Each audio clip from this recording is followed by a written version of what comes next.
A report coming out that Ohio State is paying out $20 million in NIL money. I assume that's an annual expenditure. This for this year. Okay. I put on the YouTube page, we would love to get your vote there, that $20 million in NIL per team is crazy, about right, too low.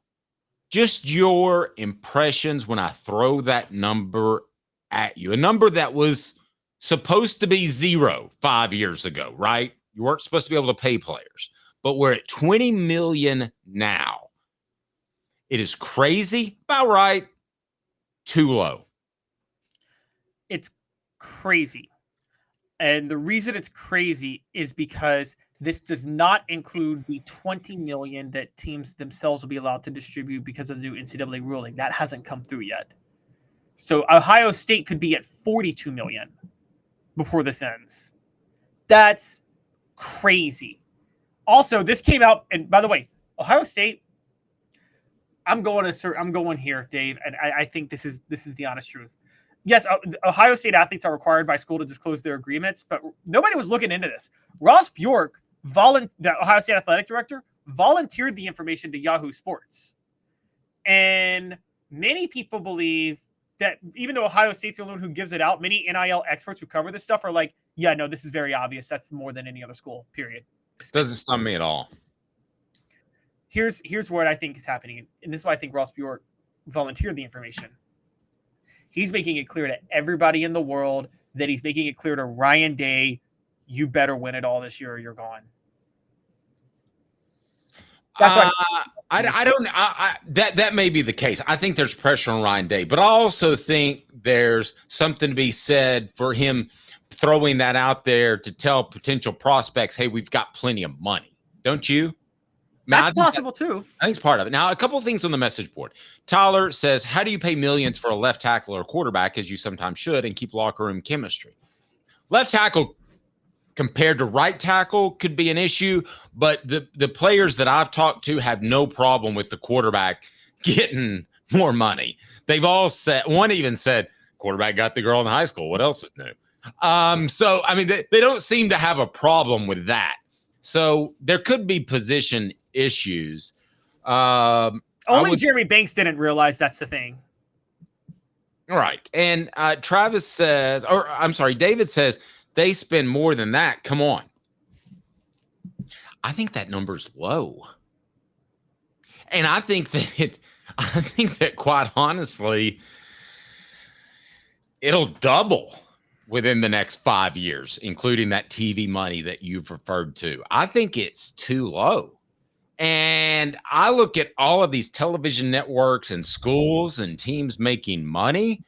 And to me, a $20 million cut of let's say the University of, what is Ohio State's annual budget? Just for athletics? Yes. Ohio State. I'm going to guess it's around 200 million. I'm going to guess, I was low. 274 million. So you tell me what. Yeah, 275. Well, I said 274. So I know, 274.9. So it's, okay. You got to round up, Dave. Yes, my bad.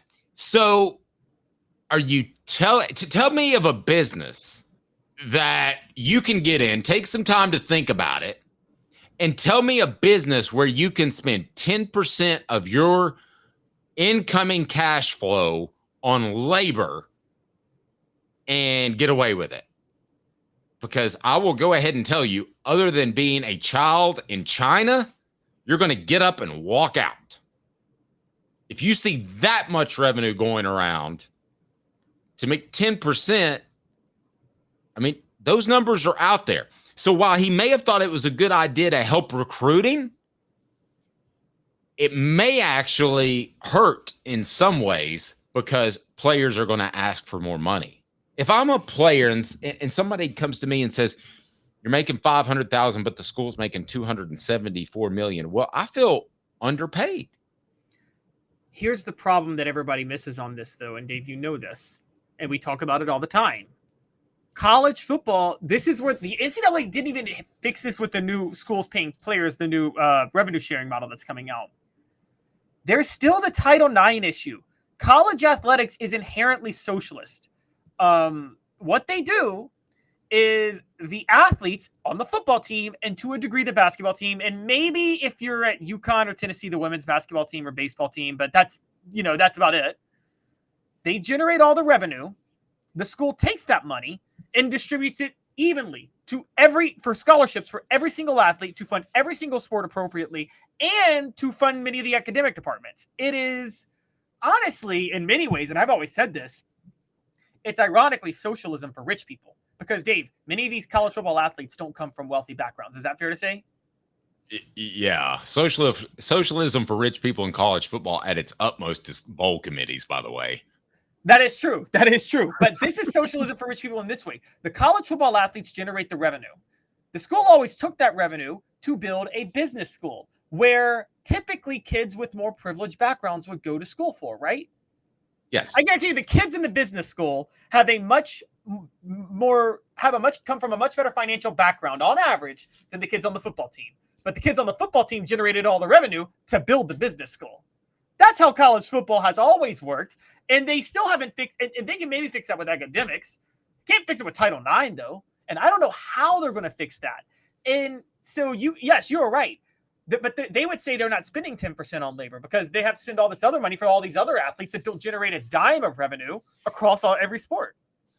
I want to get to Adam's point, and it's brought to you by Don Self.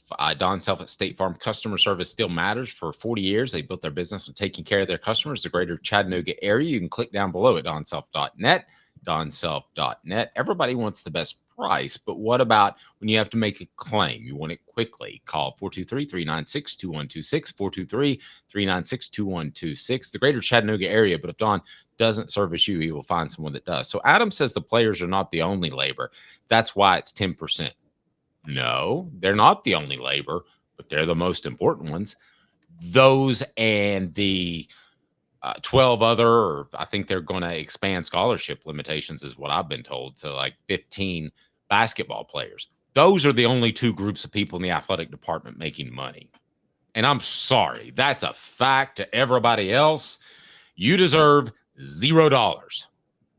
I'm sorry. And I know you have to, you have to not think even scholarship. Do you say cut all the scholarships too? No. I didn't mean that. No. I know you have to address, Title IX, but that doesn't have anything to do with a private investment. There is no law saying because we work with Cooper Mays and I pay him that I have to have a Lady Vol or I have to have a track star in the men's team.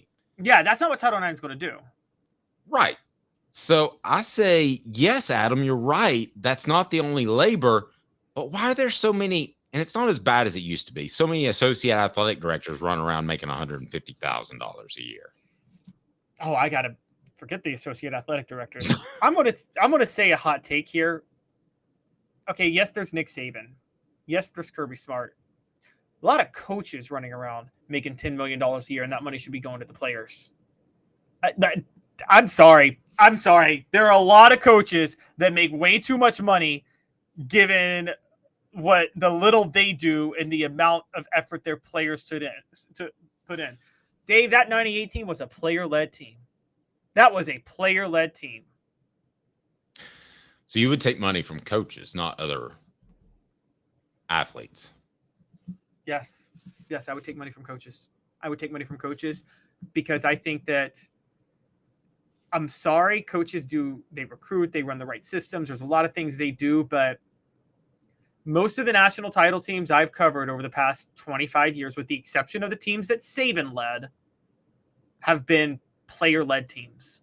It was about the players and what they were the most important component of that, not the coaches.